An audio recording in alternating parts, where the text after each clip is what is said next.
ভাবে হত্যা। কারণ মেধাশূন্য করতে পারলেই দেখা যাবে যে এই দেশের অনেক ক্ষতি হবে এবং দেশ উন্নয়ন হবে না। সেই যেদিন মেধাশূন্য করে আমাদের বাসা থেকে যারা বুদ্ধিজীবী ছিল তাদেরকে ডেকে নিয়ে এসেছিল যে একটু পরেই আবার ফেরত আসবে, কথা আছে, এটা বলে এনে একেবারে সরাসরি গুলি করে তাদেরকে হত্যা করেছিল। সেই আজকে শহীদ বুদ্ধিজীবী দিবস।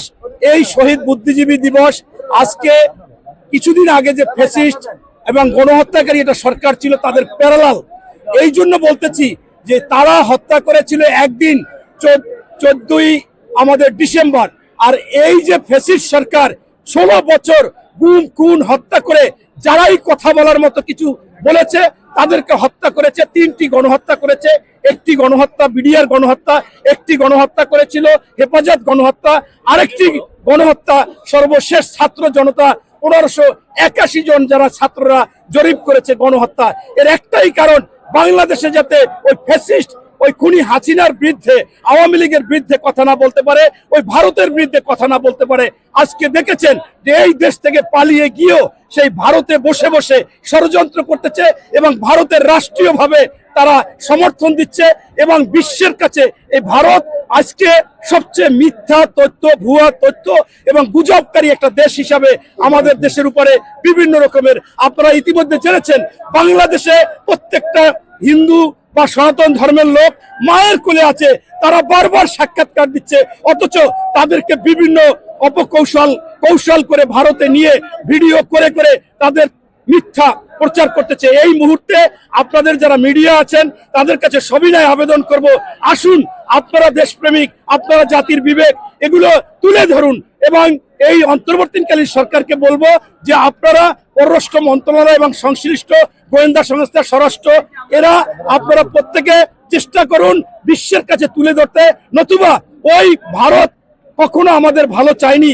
আপনারা জানেন স্বাধীনতা যুদ্ধের পর থেকে আমাদের ফারাক্কা সুবিধা দেয়নি, পানির হিস্সা সুবিধা দেয়নি। ওই সময় আমাদের মুকুটবিহীন সম্রাট আব্দুল হামিদ খান ভাসানী বলেছিল যে ত্রিপুরা আমাদের, আসাম আমাদের, পশ্চিমবঙ্গ আমাদের, অথচ আজকে উল্টা ভাবে বলতেছে যে তাদের নাকি চট্টগ্রাম দিতে হবে। তাই এই ভারত সবসময় নিতে জানে।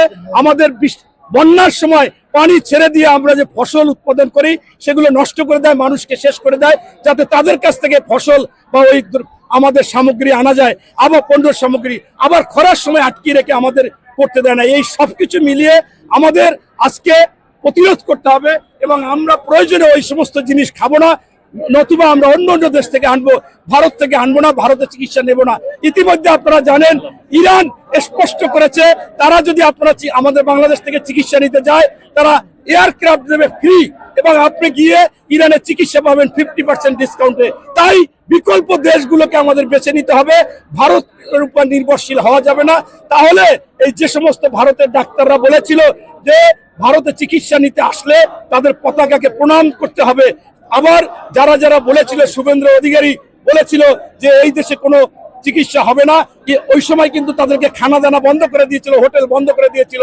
তাই যদি আমরা আমাদের দেশপ্রেম থাকে, আমরা প্রতিজ্ঞাবদ্ধ হই, তাহলে ওই ডাক্তার, ওই শুভেন্দ্র, ওরা ভিক্ষার থালা নিয়ে বসবে, তাদের অবস্থা কখনো ভালো হবে না। ধন্যবাদ।